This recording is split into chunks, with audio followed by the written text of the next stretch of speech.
for your girl. That's right, it's a podcast. It's pop for your girl. We're trying to go out. Pop for your girl. It's pop for your girl. Hey, what's up, you guys? It is your girl Wugochi Alice Lewis here, and welcome back to Pod for Your Girl. Yes, you guys, we are back with another episode. And listen, y'all, I am loving these Black History Month episodes. So if you are loving them, please drop it in the comments right now that you are loving the Black History Month episodes. And we are focusing on not just Black history, but how we can move forward and continue to speak about the hard topics, the hard conversations, the hard discussions within the Black community. And so we making some noise this Black History Month, you guys, and I am absolutely loving it. I hope you guys are loving it as well. So we are halfway through Black History Month, you guys, and so y'all already know I got a dope episode for you guys today.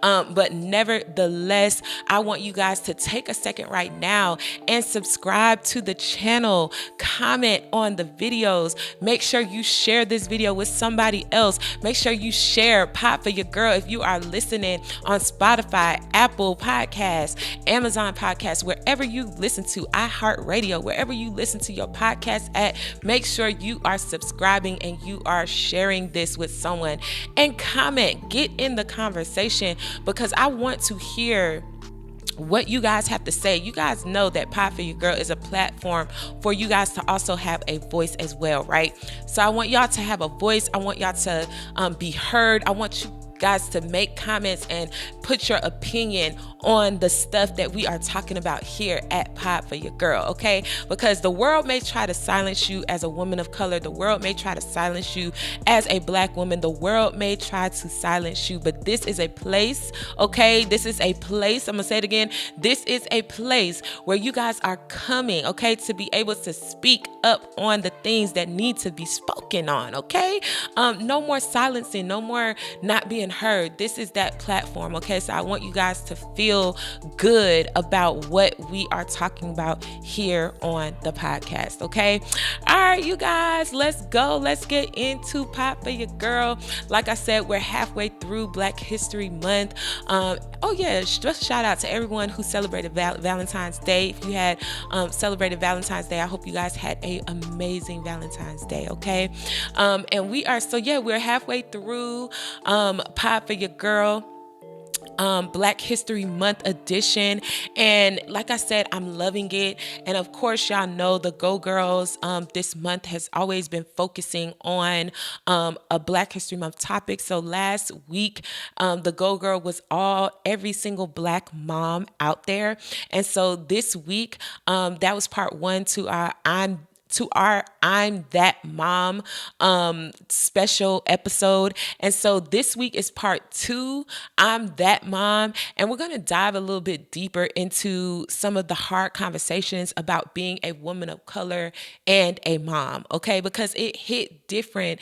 And y'all moms out there, y'all know it hit different. It's not the same. So we are shining light on that. We're shining light on that. And we're also highlighting Black moms and things that have happened within society that causes the narrative around being a Black mom to stay closed-minded rather than receive us from an open-minded space, that, you know, we don't want to be consider just this angry Black mom. Every time y'all see us coming, y'all hate to see us come. No, we just want peace. We just want respect. We just want love. And we want to be able to advocate for our kids in peace. And so this episode is part two of that. So we're going to talk about a little bit more about what the child side and what our children are going through in society, and kind of just focus on that so that we are educated as women of color moms in society today, okay? Because, you know, some of this stuff when I was researching, I just didn't know that it was such a normal thing that happens every day. Most of y'all kids may have already been a victim, okay? If you don't know, okay? And so even if you're not a mom, this is a really good episode so that you can just be in tune. That's what I would say. Be in tune with what to expect as a mom, as a woman of color mom, because Like I was telling someone the other day, when I went through my postpartum journey, being a first time mom, there were things that I just did not know that my body was going to do. There were things that I just did not know. And if I would have known, I would have been prepared, right? And so for those of y'all out there who are not moms, who want to be moms, this is your season of preparation, okay? So on this podcast, in this season, I want you guys to be prepared. Take notes, learn about what you could experience being a mom in society today as a woman of color, okay? And so, yeah, it's going to be good. It's going to be good, y'all. It's going to be amazing. It's not going to be too deep, but it's just going to be expressive, and we're going to talk about these things, okay? All right, and then so diving into our Go Girl, I got a phenomenal Go Girl for you guys on today, and I hope you guys are excited because this Go Girl, y'all, she done did some things for the culture, okay? She done did some things for the culture, and I'm getting ready to just give her a shout out really quick. A lot of y'all know her. Her name is Venus Williams, and I'm gonna tell y'all a little bit later why I really wanted to highlight her as the Go Girl. It doesn't really have anything to do with her right now as her current state, but it's something that she did years ago when she was a younger girl that really brought her to my attention on this episode. And so I want you guys, for this episode, and so I want you guys to hear about that story. But first, we're going to talk about her. We're going to talk about her journey and how she really broke barriers. We talking about Black History Month, y'all. We talking about people who done did things for the culture, y'all. We talking about women of color who done went above and beyond. Okay, Miss Venus Williams is one of those individuals, okay? Venus Williams' journey through the world of professional tennis is nothing short of extraordinary. From a young girl with big dreams to becoming the first African American to be ranked world number one during the Open era. Venus did not just play tennis, okay? She did not just play tennis, she redefined it. Yes, she did. And her powerful serves, yes, unyielding determination, yes, and unwavering commitment to excellence has left an undeniable, yes, y'all, undeniable mark on the sport and world beyond it, okay? Y'all, she really broke some barriers, and I just love that. I love that tennis was never a sport that a lot of Black women excelled in until tennis met Venus Williams. Venus's accomplishments speaks volumes, y'all. And with 7 Grand Slam singles titles, 5 of which came on the grass courts of Wimbledon. Y'all already know about Wimbledon. And 14 Grand Slam doubles titles alongside her sister Serena. Woo, she became a household name. She also boasts 4 Olympic gold medals and a testament to her dominance on the global stage, okay? And so, y'all, but her influence isn't measured on trophies alone, okay? It's seen in the generations of young Black athletes who now see themselves reflected on the court. Okay. And so I just think that it's just so powerful how now she has literally left a legacy for young Black athletes today. Whether you're a woman, a man, young, old, she is someone who you can look up to, and she has broken so many boundaries, so many glass ceilings that just allows you to no longer settle for I can't, no longer settle for I don't fit the bill, no longer settle for it's not possible. She has done that for you. And so I just want to give her flowers. Go girl, go Venus Williams. Another reason why I wanted to highlight her as well is because y'all know we talked about it in the last episode, I'm That Mom. We talked about overperforming Well, some of y'all may not know this, but she doesn't play anymore. She did decide to step away from competitive tennis. And this was groundbreaking for me as well. I know some people may be like, how is that groundbreaking? She walked away from playing tennis. Well, it's groundbreaking because as women of color, sometimes we feel like when we're successful in something, we have to keep on doing it. We feel that pressure to overperform. We feel that pressure to stay in the race. We feel that pressure like, oh, we can't put down our competitive hat. We can't put those things down because, FOMO, the fear of missing out. I really strongly believe that is stronger in the Black community where, a lot of us don't feel like we ever will retire. Or if we do retire, we're still going to work some way, shape, or form. But here's the thing. Venus, after decades at the top, she faced health challenges, okay? She does have a syndrome, and y'all could correct me if I'm wrong. It's called Sjogren's syndrome, which is an autoimmune disorder, which causes her fatigue and joint pain. So the thing is, Venus, her departing from the sport, it highlighted a deeper narrative, which is the right to rest. Okay, the right to rest. She highlighted the narrative of, yes, I am a strong Black woman. Yes, I done broke all these barriers. Yes, I done did some big things in the sport of tennis. Yes, y'all see me as Superwoman. Y'all see me and Serena. We on here. We dominating the court. We going.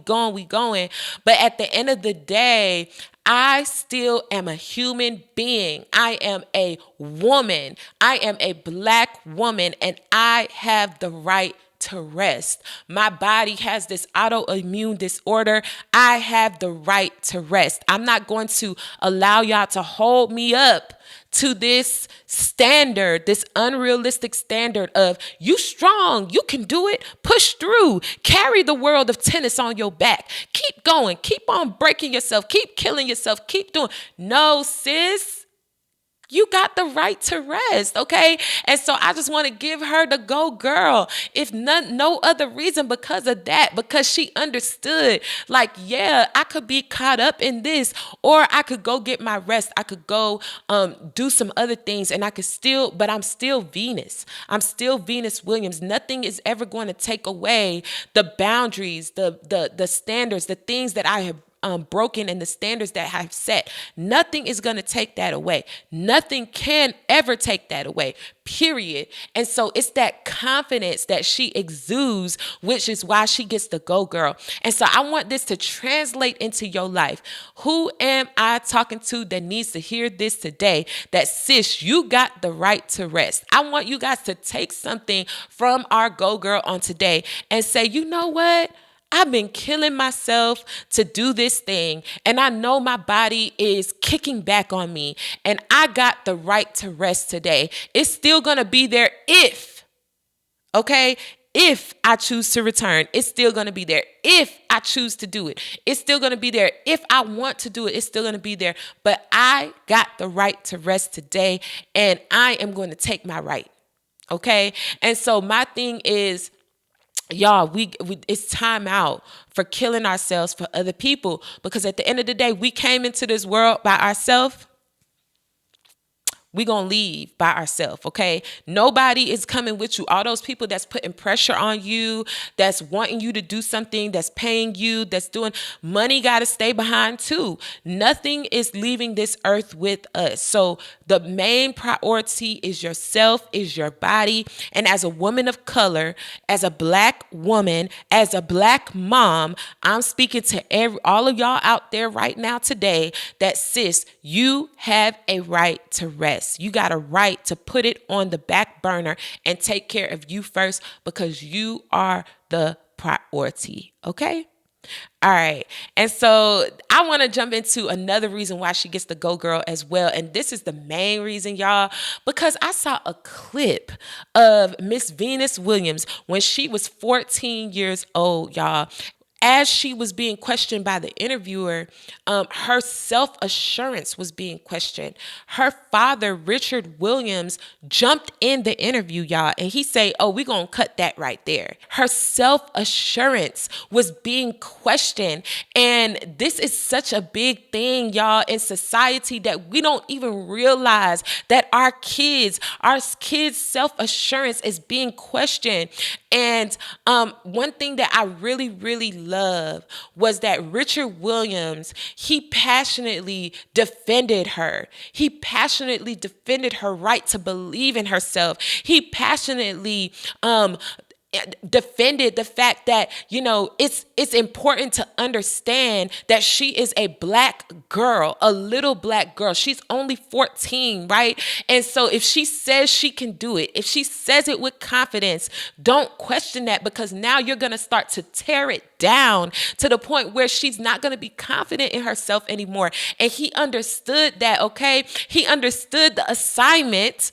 He understood the assignment of being a father to a little black girl. And so, yes, y'all, I want to transition into the Pat Your Weave segment, but I just want to say one more time, Venus, you get the go, girl, because even at 14, you were confident. Even at 14, you were ready to break boundaries. Even at 14, you were ready to go the mile for the culture. And even, you just taking a step back and saying, I'm not going to kill myself for the culture.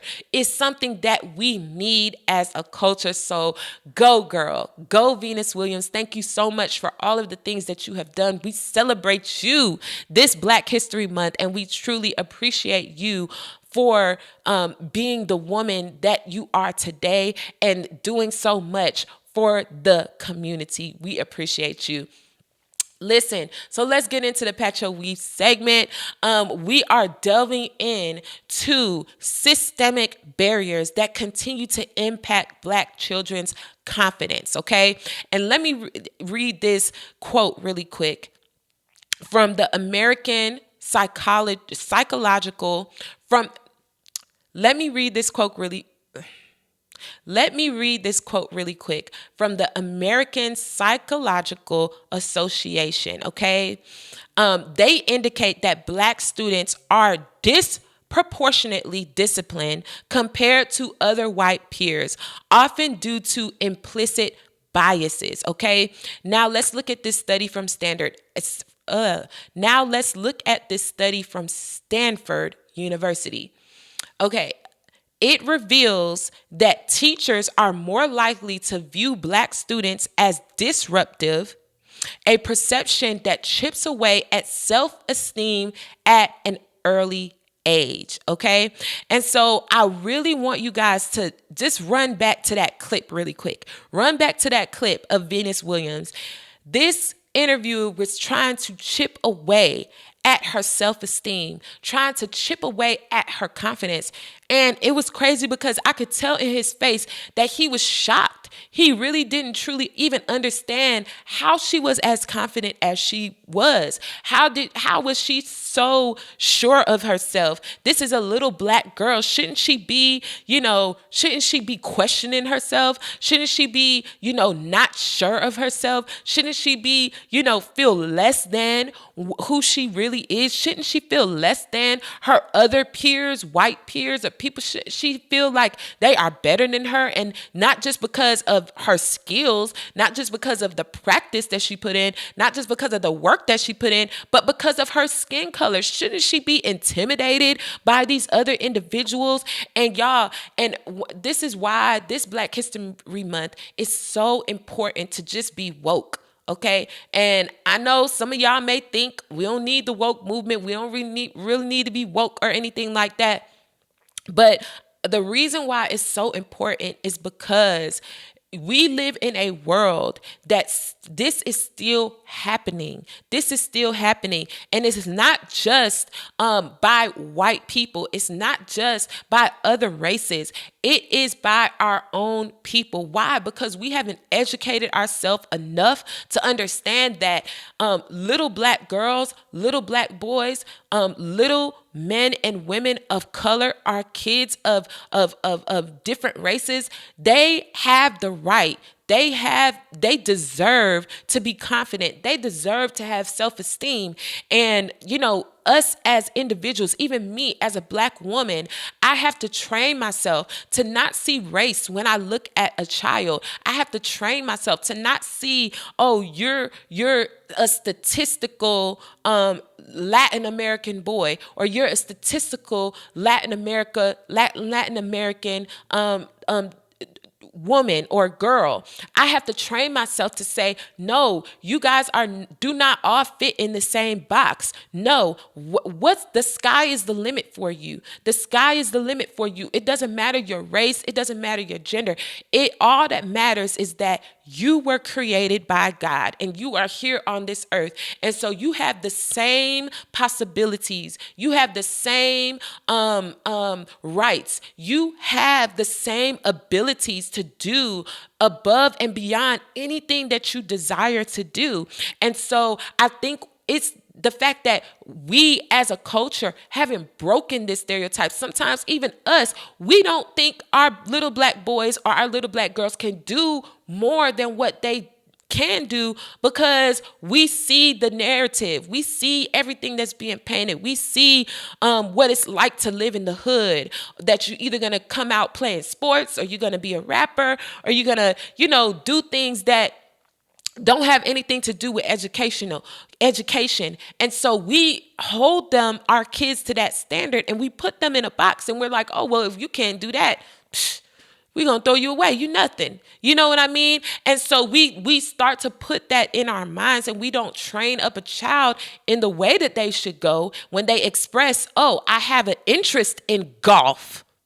I have an interest in tennis. I have an interest in these things. And the one thing I love about Richard Williams, y'all, if y'all haven't seen the movie, I can't think of the movie right now, Unprepared, okay? I can't think of the movie, but if you go back, Serena and Venus, they actually have a movie about their father. I think it's called King Richard or something around there. Just Google the Venus and Serena movie about their father, and it should come up. If you haven't seen that movie, this man wrote a full-on life plan for his daughters before they were even born, okay? He knew they were going to play tennis, and he walked them in that direction, okay? He could have said to himself, oh, well, the narrative is that, Black women, they only become dancers, they only do cheer, they only do, they stick into this little box, right? But no, he said, no, I'm not going to let the narrative of the world shape my dream that I have for my children. I have this dream, and I am going to continue to push it. He didn't let implicit bias cause him to think that his kids could never achieve these goals. No, he went forward and he did what he had to do to push his kids in the right direction. So the next time a child expresses a dream to you, the next time a child does something that may seem harsh to you or seem bad to you, I want you to see, do you think that it's harsh because of the color of their skin, or do you really believe that this is something that they did intentionally and they deserve a strict or a forceful punishment based on the actions of what they have done?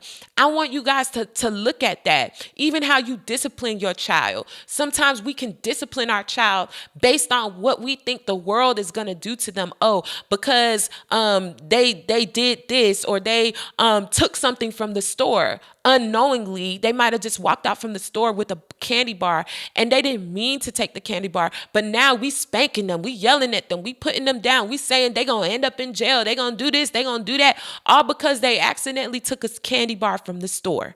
Okay, and that's just one example. But we start to think, oh, they're gonna be in prison, they ain't never gonna amount to nothing, they're not gonna do nothing because of the things. This is a racial and implicit bias, and sometimes things are subjective versus, objective, okay?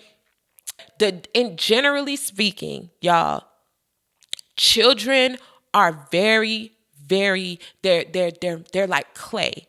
They're moldable. They're like sponges. They suck things up in this moment. So how you talk to them, how you treat them, if you treat them like a criminal at an early age, what are they going to do when they grow up? Like, I'm thinking about the clip with Venus Williams. The reason why she was confident was because her dad, her parents, they didn't treat her like she should never be confident. They didn't treat her like, oh, who you think you are? What you think you doing? You think you gonna be something? They never taught her like that. They taught her like, you have every right to be confident. You have every right to be bold. You have every right to have self-esteem. We see it in you. We see the greatness in you. We see the blessings in you. We see who you're going to be. It doesn't matter what society thinks you're going to be. We see who you're going to be. And so when she got into the world where people were already believing that narrative, she knew how to hold her own. And so it's our job as parents, as moms, as people that are in the community, teachers, okay? And I'm going to get into teachers in a second. It's our job to make sure we see the best in our kids, the best in these children of color, the best in them. We want to see the best in them. Why? Because there is a world that will automatically not see the best in them, and we don't want to add to that, okay? And we're going to talk about that in the faith-filled segment. But let me give you this fact according to the Education Trust. Black students are about half as likely to be placed in gifted programs compared to their white peers, even when they achieve similar test scores. Okay? Listen, this is half. This is not 30%, 20%, 10%. You mean to tell me they are 50% more likely to be placed in the same gifted program as their white peers, even when they achieve the similar test scores, okay? And so I want you guys to understand that this is not something that I'm making up. This is something that's actually occurring in our everyday world. When you send your child off to school, you gotta put deep confidence in them. You got to place deep self-esteem in them. You got to build them up. You got to build them up from a place of, where you understand that if I send them into these schools, I send them into these places, into these rooms, they're 50% more likely not to be chose for the gifted program. So what happens when they take that hit? You got to build them up. So even when they take that hit, they understand that they didn't get there. They didn't take the hit just because they're not gifted. So they start believing, oh, I'm not gifted. I'm not gifted. I'm not gifted. No, you got to build them up to the point when they take that hit, they bounce back, because it doesn't matter if a test says they're gifted. It doesn't matter if a test says they're gifted. What matters is their mom and their dad and the people in their everyday lives believe they're gifted. And so when they take that hit, when Venus took that hit, and the interviewer was asking her, that's confident. Why? Why do you believe that? No, when she took that hit, she understood the assignment. She understood, because I already know. I know this. I do this. You know what I'm saying? Because she had already been built up to that point. You know what I'm saying? And I think that we have that work to do. We have that work to do as parents, as society, as teachers, as the people that's in our children's lives on a day-to-day basis. We have that work to do. So do not sit down on doing the work. These statistics are alarming. These quotes from American Psychological Association, from Stanford University, from the Education Trust, these things that are happening, these things that they have researched, these studies that they have done, they are alarming. And this is stuff that we are actually sending our kids into the world to defeat.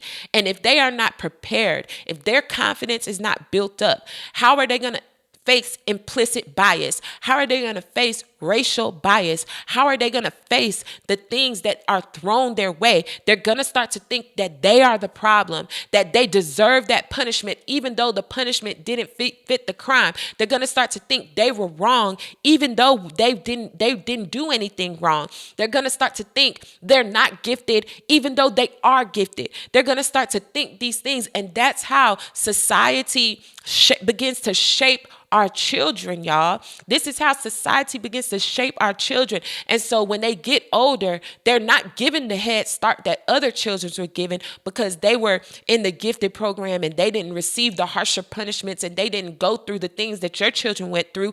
Now, when they get to college and all of this stuff start to happen and they're not as successful. They don't achieve the goals. They don't reach the things that, their other peers reach.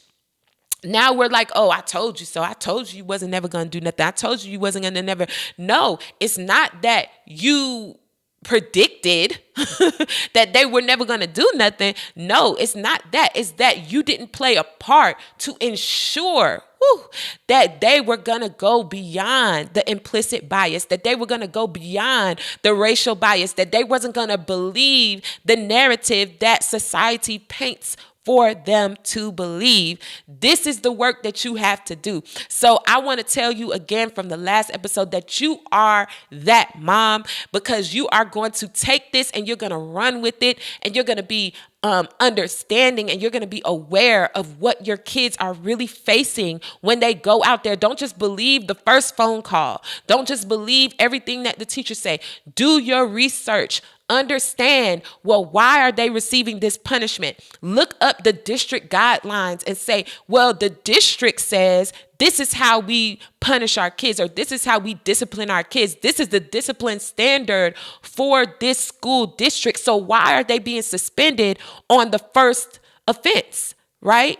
We question things. We don't just take things. This is the era that we're living in, that mom era, that we question things and we don't just take things, okay? We question what's going on in our children's lives and how they are getting there to these standards and these narratives, and to be upheld to certain standards that other kids are not upheld to, and why they're being punished at a harsher rate than other kids. We question that.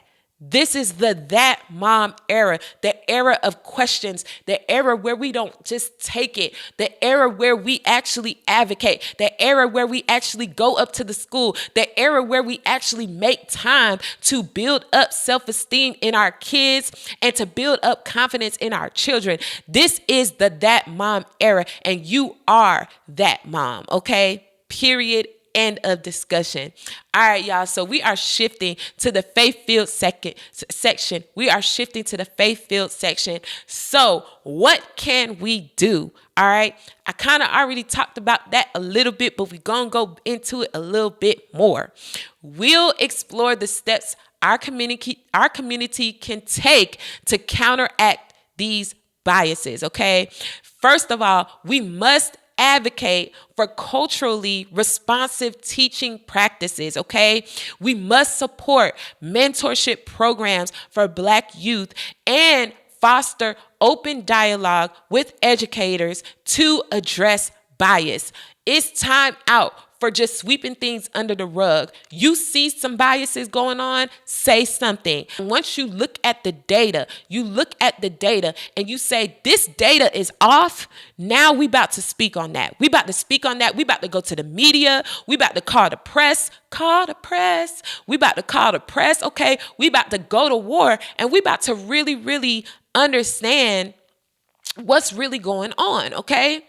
The next thing is our churches, our community centers, and our homes can be spaces where children are reminded of their worth and their potential. Listen, this is where the faith-filled part come in, okay? It takes a village, y'all. And I want y'all to have faith in your village. I want y'all, if you do not have a church home, if you do not have a community, if you do not have people in your corner, go seek a church home. Seek places where, and I love it because our pastor, the church we've been visiting, he was just talking about this earlier on Sunday. He was talking about we are a multicultural church, right?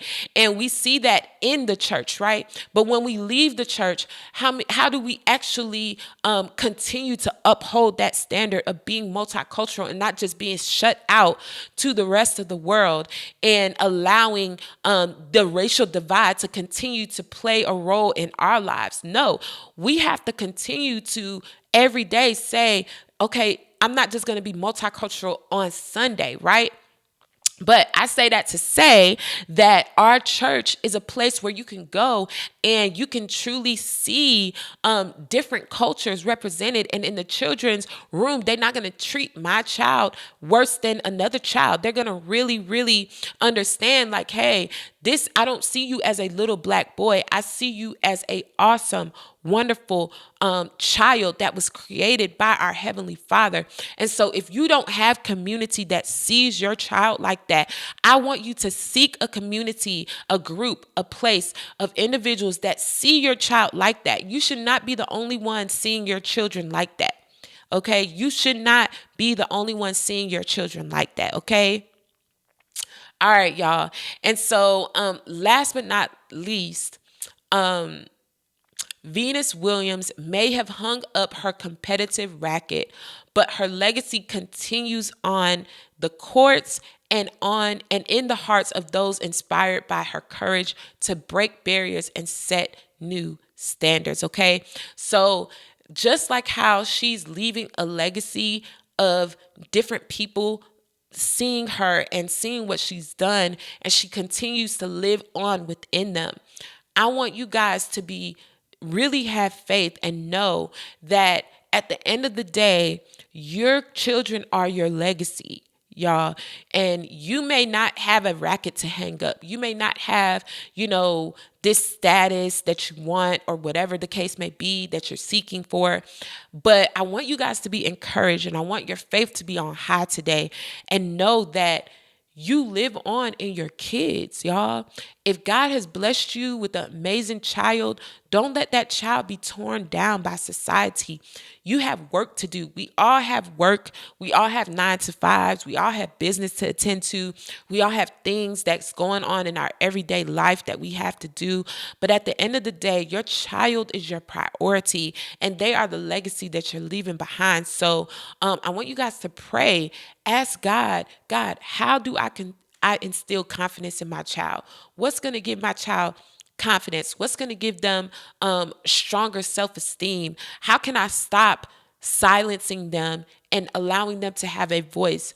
If you don't know how to do that, seek God and pray and ask God to really help you with that, so that you can move forward in propelling the culture and not just adding to what the narrative already is. Don't believe the narrative that has been painted for us, y'all. Begin to change that narrative, y'all. It's time. It's time to change it. And so y'all have help. Like I said, be strong, pray, go seek God on how you can really instill confidence and self-esteem in your kids. Also, seek a church home that is helping with this narrative and not the other one. Okay, because we don't want the other narrative that, has been painted by society. We want the narrative of every child is a child of God, and it doesn't matter their skin color or their gender. They have the ability to go far. And that's what we want. Seek a community that believes that same thing, y'all, because they will build your child up in the same way that you are trying to build your child up. Okay. And so, yes, you guys, and don't be afraid to advocate. Don't be afraid to have the hard conversations with individuals that paint that other narrative, okay? And so that is it, you guys. That's all I got for y'all on this podcast. I know it was a lot, and I tried to, not tarry with the information. I tried to give it to y'all, okay?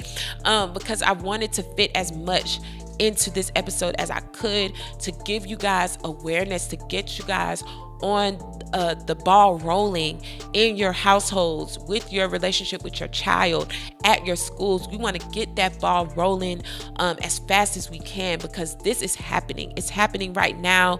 They're not waiting on it. It's not on pause. It's not on hold. It's actually things happening. And one thing that inspired me to do these 2 episodes, the episode 20 and 21, focusing on the stereotypical mom, whatever we're painted as, was that I was getting this. I was having to deal with this in my own life. And so I had to do an episode on it, because I have to raise awareness. And I know we don't have a super huge following right now. But if you guys would share this episode with a mom, that is just half the battle, to get the awareness out there, to get people to understand this is something that's actually happening right now in society. And so you can be a part of that change. And so whoever sees this, even if it's 3, 4, 5, 6 people, whoever sees this episode, whoever listens to this episode, now you know what we're dealing with as moms. You know what you're dealing with in society, and you can go forth with that knowledge and that wisdom to be better and to do better, and not to add to the flame, not to believe the narrative, not to back up the narrative by feeling like you have to do what the narrative is telling you to do. No, you can go against the grain, and you can also start to create healthy narratives for our children of color out there in the world. Okay? All right, you guys, thank you so much for tuning in to Pop for Your Girl. Please take a second to like, share, subscribe to this episode, subscribe to this podcast, and let somebody know that Pop for Your Girl be having the real hard conversations, and you need to listen. Pop for Your Girl. That's right. It's a podcast. It's Pop for Your Girl. We got to go out. Pop for Your Girl.